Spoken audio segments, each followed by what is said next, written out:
مرکز کی شان و شوکت احمد رضا کی رنگت، علم و ادب کا دھارا ہے جامعہ ہمارا، علم و ادب کا دھارا ہے جامعہ ہمارا۔ بسم اللہ الرحمن الرحیم۔ اب یہ بیان فرمانا چاہتے ہیں ایک مسئلہ کہ اگر فضولی نے عقد کو اس کی طرف منسوب کیا کہ جس کے لیے خریدا ہے، اس کی صورت یوں بیان فرمائی کہ فضولی نے بائع سے یہ کہا بیع عبدک ھذا من فلان بکذا، تو اپنے اس غلام کو فلاں سے اتنے پیسے میں، اتنے پیسوں کے عوض بیچ ڈال۔ تو بائع نے جواباً کہا بعت، میں نے بیچ دیا۔ اس کے بعد فضولی نے فلاں کے لیے، فلاں کی وجہ سے جس کے لیے کہا تھا خریدنے کے لیے، اس کے لیے اس میں غلام میں بے کو قبول کر لیا۔ یہ ایک صورت، یا اس کی دوسری صورت یہ ارشاد فرمائی ہے کہ بائع بولا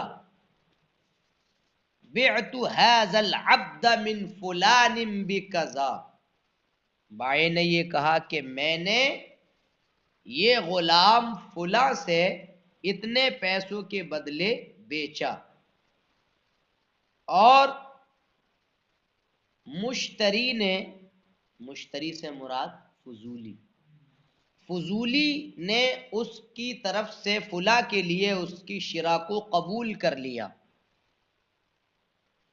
تو دونوں صورتوں میں چاہے اس نے عقد کو جس کے لیے خریدا ہے اس کی طرف منسوب کیا، یا مطلب یہ ہے کہ دوسری صورت کے مطابق بائع نے خود ہی کہا، تو ان دونوں صورتوں میں جس کے لیے خریدا گیا ہے اس کی اجازت پر یہ توقف رہے گا،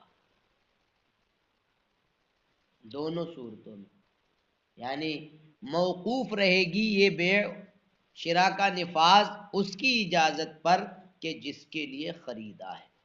دلیل یہ پیش کی ہے کہ یہ انسان کا تصرف اگرچہ اصل کے اعتبار سے دیکھا جائے تو تصرف کا حق اس کو حاصل ہے، فضولی کو، اور کرتا بھی ہے یہ تصرف، مگر چونکہ اس کو یہ بھی حق حاصل ہے کہ وہ حق وکالت کے پیش نظر اس کو دوسرے کے لیے کر دے، اور یہاں اس نے دوسرے کے لیے کر دیا ہے، لہذا جب دوسرے کے لیے کیا ہے تو وہ اس کی اجازت پر موقوف ہو کر کے ہی منعقد ہوگا، یہ انہوں نے ذکر کیا ہے۔ اتنا پہلے دیکھ لیا جائے۔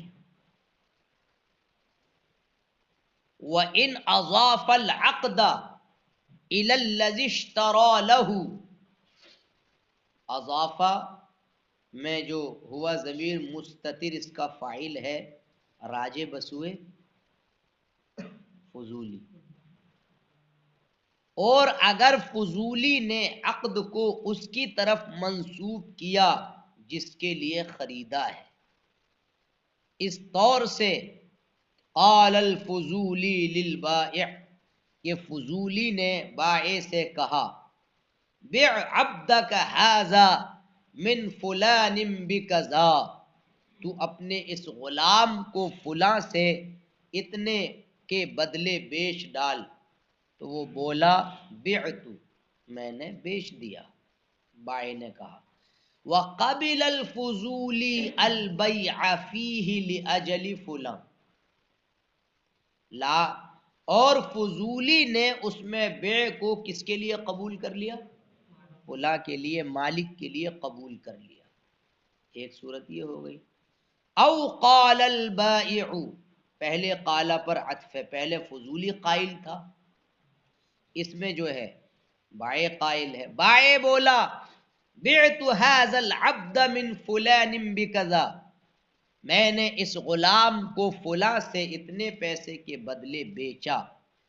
وقبل المشتری الشراء منہ لأجل فلاں، اور مشتری نے اس کے خریدنے کو یعنی خریداری کو قبول کر لیا مشتری نے فلاں کے لیے.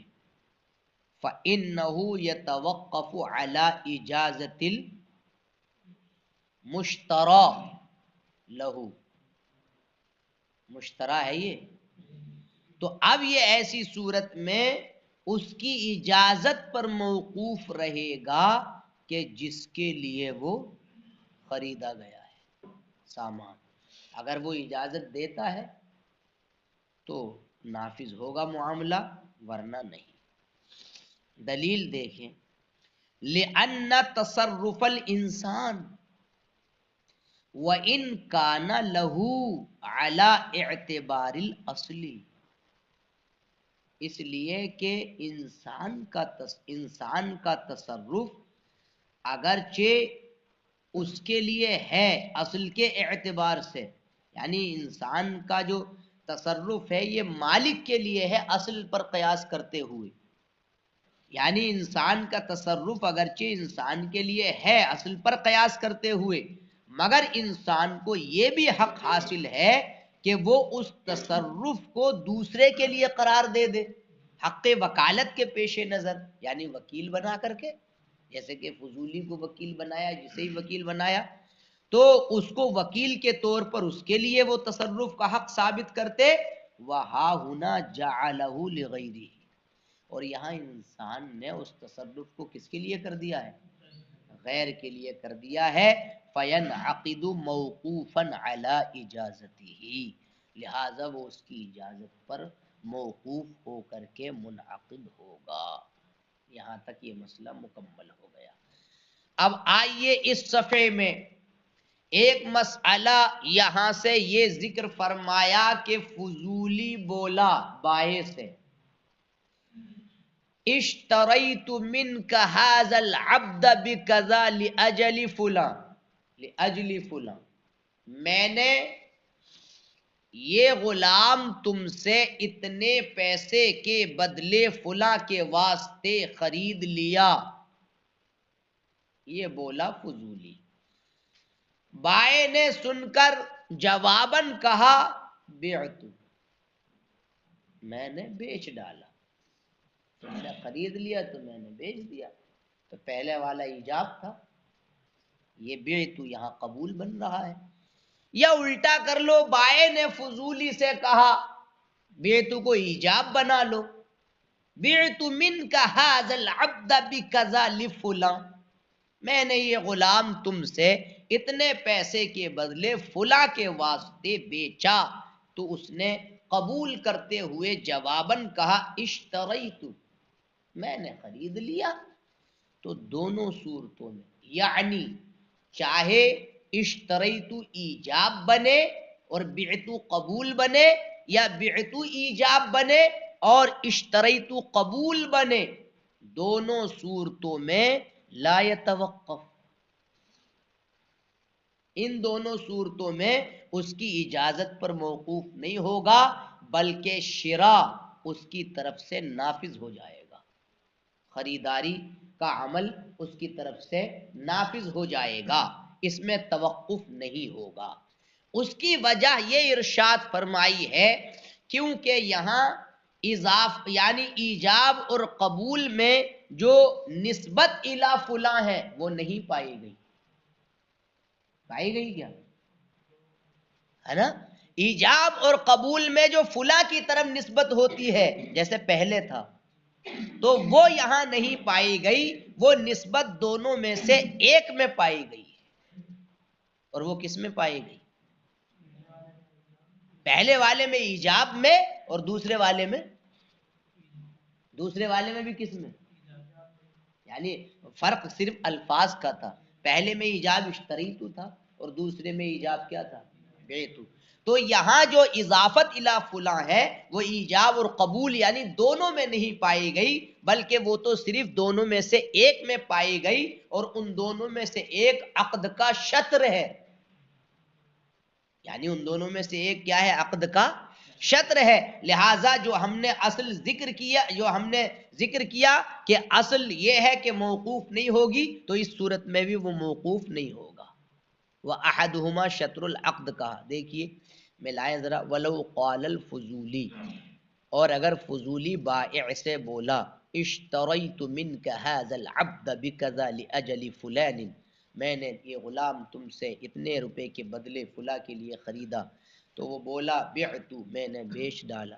او قال البائع، یا بائع نے کہا للفضولی، فضولی سے، بعت منک هذا العبد، میں نے یہ غلام تم سے اتنے کے بدلے میں خرید لیا فلاں کے لیے، فقال اشتریت، تو وہ بولا میں نے خرید لیا، لا یتوقف، تو اس صورت میں وہ موقوف نہیں ہوگا اور شرع اس کی طرف سے نافذ ہوگی، لأنه لم توجد الإضافة إلى فلان من فی الایجاب والقبول، اس لیے کہ فلاں کی طرف نسبت یہ ایجاب اور قبول میں نہیں پائی گئی ہے، وَإِنَّمَا وُجِدَتْ فِي أَحَدِهِمَا، وہ تو دونوں میں سے ایک میں پائی گئی ہے اور دونوں میں سے ایک عقد کا جز ہے، فلا يتوقف لما ذکرنا ان الاصل الا يتوقف، تو اب یہ بیع و شراء کا معاملہ موقوف نہیں ہوگا اجازت پر، اس وجہ سے کہ جو ہم نے ذکر کیا کہ اصل یہ ہے کہ وہ موقوف نہ ہو۔ وَإِنَّمَا تَوَقَّفَ لِضَرُورَةِ الْإِضَافَةِ مِنَ الْجَانِبَيْنِ، توقف کیوں ہوتا تھا؟ جانبین سے نسبت کی ضرورت کے پیش نظر، یعنی دونوں طرف جب اس کی اضافت ہوتی تھی تب وہ موقوف ہوتا تھا۔ فَإِذَا لَمْ يُوجَدْ يَجِبُ الْعَمَلْ بِالْأَصْلِ، لہٰذا جب وہ نہیں پایا گیا تو اب اصل پر عمل واجب ہوگا، اور اصل یہ ہے اللہ یتوقف، ہے نا؟ ایک مسئلہ اور دیکھیں ذرا، کہنا یہ چاہتے ہیں کہ اوپر والا جو مسئلہ ابھی آپ نے پڑھا، فضولی نے بائع سے کہا یا بائع نے فضولی سے کہا، یہ والا مسئلہ وکیل بالشراء کے مسئلے کے برخلاف ہے۔ اب یہاں کیوں خلاف ہے بھائی؟ وکیل کوئی چیز جب خریدتا ہے تو وہ موکل کے کھاتے میں جاتی ہے، یعنی وکیل کا خریدنا یہ موکل کا خریدنا ہے، یہ سمجھیں آپ۔ اور مطلب اوپر والے مسئلے میں اشتریتو، وہاں وکالت کا معاملہ تھا نہیں، وہ تو فضولی تھا، تو فضولی کی شراء یہ مطلب مالک کا شراء حقیقت کے اعتبار سے ایسے نہیں ہوتا ہے جیسے وکیل کا شراء موکل کا شراء، اس میں فرق رہتا ہے۔ اگر فضولی کا خریدنا یا بیچنا اس کا رہتا تو موقوف رہنے کا کیا مطلب؟ وہ تو خریدتی کیا ہو جاتا بھائی، ہو گیا، کوئی توقف نہیں اجازت کا۔ لیکن وکیل بالشراء کا میٹر یہ ہے، اگر کس چیز کو خرید لیا تو اس کی شراء موکل کے لیے ہوگی، اگرچہ وہ وکیل عقد کو اپنی طرف منسوب کرے، موکل کی طرف منسوب نہ کرے۔ موکل کی طرف منسوب نہیں بھی کیا، اپنی ہی طرف منسوب کر لیا عقد کو، تب بھی وکیل کا شراء موکل کا شراء کہلائے گا۔ وجہ اس کی یہ ہے، پیش کی ہے، جب موکل صاحب نے وکیل بنا کر کے اس کو خریدنے کا حکم دے دیا کہ خریدو، تو موکل نے اس کو اپنا جانشین بنا دیا۔ جب جانشین بنا دیا تو تصرف جانشین تصرف اصیل ہوگا، یعنی جس نے جانشین بنایا ہے تو اس کا وہ مانا جائے گا، کیا بولتے ہیں اس کو؟ نہیں، جانشین کی جگہ اس کو اردو میں کیا تو اب جناب علی وکیل کا تصرف اس کا کیا ہوگا؟ اپنا تصرف ہوگا، موکل کا تصرف ہوگا۔ اور دیکھیے اتنا ملائیں، وَهَذَا بِخِلَافِ الْوَكِيلِ بِالشِّرَاءِ، یہ مسئلہ وکیل بالشراء کے برخلاف ہے، اس طور سے کہ أَنَّهُ إِذَا اشْتَرَى شَيْئًا، جب اس نے کسی چیز کو خریدا، يَقَعُ شِرَاؤُهُ لِلْمُؤَكِّلِ، تو اب اس وکیل کا شراء یہ مؤکل کے لیے واقع ہوگا۔ وَإِنْ أَضَافَ الْعَقْدَ إِلَى نَفْسِهِ، ان وصلیہ ہے یہ، اگرچہ، تو اگرچہ ترجمہ کیا؟ اگرچہ، اگرچہ کچھ لوگ کہتے ہیں اگرچہ تو اگرچہ عقد کو اس نے الی نفسہ اپنی طرف منسوب کر لیا ہو، لا الی المؤکل، نہ کہ مؤکل کی طرف، لأنه لما امرہ بالشراء، اس لیے کہ جب اس کو خریدنے کا حکم دے دیا، فقد اناباہ مناب نفسہ، تو اس موکل نے اس وکیل کو اپنا جانشین کر لیا۔ فکان تصرف الوکیل کا تصرفہ بنفسہ، تو اب مطلب وکیل کا تصرف گویا کہ اس کا اپنے تصرف کی طرح ہوگا، اس کے تصرف کی طرح، یعنی موکل کے تصرف کی مانند۔ وَلَوِ اشْتَرَى بِنَفْسِهِ كَانَ الْمُشْتَرَى لَهُ كَذَا هَذَا وَاللَّهُ تَعَالَى أَعْلَمُ۔ تو اب اور اگر وہ اس میں مانا جائے گا موکل کو خریدنے کی صورت، موکل کے خریدنے کی صورت میں جیسے مشترا اس کے لیے ثابت ہوگی، ویسے ہی وکیل اگر موکل کی طرف سے خریداری کر رہا ہے تو یہ بھی اسی موکل کے لیے مشترا ثابت ہوگی۔ قضا ھذا سے مراد یہی مسئلہ ہے، واللہ تعالی اعلم، اور اللہ تبارک و تعالی زیادہ جانتا ہے۔